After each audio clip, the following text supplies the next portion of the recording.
when I first got saved, it was my desire to go and preach to prisoners. Well, I went to several prison institutes, including Angola and Louisiana, but some other federal prisons and local and municipal prisons.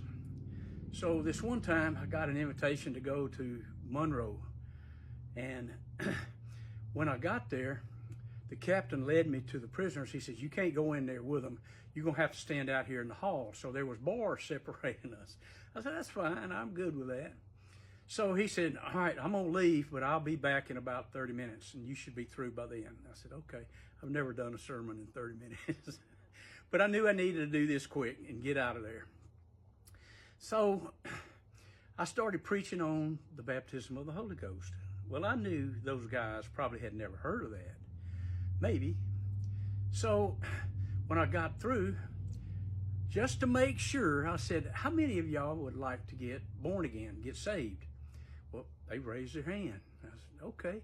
So while your hand's still up, how many of y'all would like to get filled with the Holy Ghost that I've been talking about?" And they raised their other hand up. I said, "Okay, I can't get to you and lay hands on you, but what I'm going to do, I'm going to send the power of the Holy Ghost to you." So I just went, receive the Holy Ghost, just like that. Bam! All 25 of them hit the floor, and they were shaking and speaking in tongues. Look, all right, some of y'all going to say, you should have got them saved first. Guess what? They were. They did. And they received the Holy Ghost. It was a simultaneous thing. I was like tripped out. Well, the captain heard all that racket, and he come running in there. He says, "What are you doing?" He said, "You can't be doing that. All the prisoners are laying on the floor." And he says, I said, "I'm just preaching on the baptism of the Holy Ghost." He says, "You can't do that here. I'm a Baptist." And I went, "Oh, okay, that's good. I know Baptists don't believe in the baptism of the Holy Ghost with speaking in tongues, but there were all those prisoners out there." He kicked me out. I never got to go back to that Monroe jail again. Well, guess what? You would think I would be dejected, right?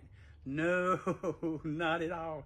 Because I knew that those guys, when they got out of jail, that they were going to be vital part of society, probably join a church somewhere, full of the power of the Holy Ghost, and their lives had been changed forever. I rejoiced all the way home. Go and preach the gospel, which includes the baptism of the Holy Ghost, and watch people get born again, get filled with the Holy Ghost, speak in other tongues, and change their life forever. God bless you guys, and go in peace. Love you. Bye.